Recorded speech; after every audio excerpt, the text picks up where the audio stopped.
ଆଜି ଆମେ ଲେଖିବା ଅକ୍ଟୋବର ମାସର 19 ତାରିଖର ECCE ଡେ ବୈଠକ ବିବରଣୀ।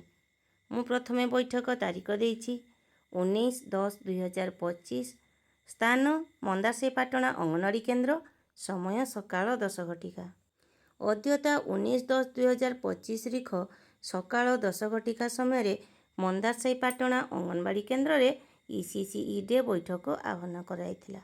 ଏହି ବୈଠକରେ 3 ରୁ 6 ବର୍ଷର ପିଲାର ମା, ଅଭିଭାବକ, ଗର୍ଭବତୀ, ପ୍ରସୂତି, ଆଶା, କିଶୋରୀ, ଅଙ୍ଗନୱାଡ଼ି କର୍ମୀ ଓ ସହାୟିକା ଉପସ୍ଥିତ ଥିଲେ।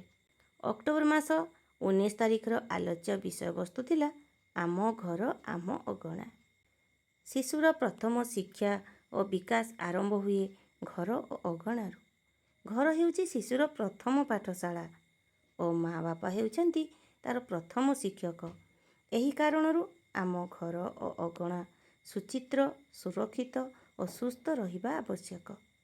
ଆମ ଘର ଓ ଅଗଣା କେବଳ ଶାରୀରିକ ସ୍ଥାନ ନୁହେଁ, ଏହା ହେଉଛି ଶିଶୁର ପ୍ରେମ, ଆଦର, ଶିକ୍ଷା ଓ ସୁରକ୍ଷାର ପ୍ରତୀକ।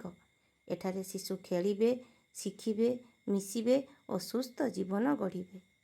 ତେଣୁ ଆମେ ଘରେ ଶିଶୁମାନଙ୍କ ପାଇଁ ସୁରକ୍ଷିତ ଖେଳିବା ପରିବେଶ ସୃଷ୍ଟି କରିବା। ପରିବାର ମଧ୍ୟରେ ସ୍ନେହ, ସମ୍ମାନ ଓ ସହଯୋଗର ପରିବେଶ ସୃଷ୍ଟି କରିବା। ଘର ଓ ଅଗଣାକୁ ସଫା, ସୁଚିତ୍ର ଓ ପୋଷଣମୂଳକ ପରିବେଶ କରିବା।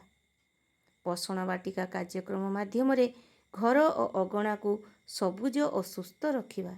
ଗଛ ଲଗାଇବା, ସ୍ୱଚ୍ଛ ପାଣି ବ୍ୟବସ୍ଥା ଓ ପରିବେଶ ସୁରକ୍ଷାରେ ସମସ୍ତଙ୍କର ଅଂଶଗ୍ରହଣକୁ ସୁନିଶ୍ଚିତ କରିବା।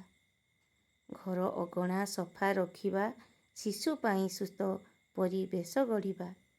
ଶେଷରେ ସମସ୍ତଙ୍କୁ ଧନ୍ୟବାଦ ଦେଇ ଆଜିର ବୈଠକ ଶେଷ କରାଗଲା।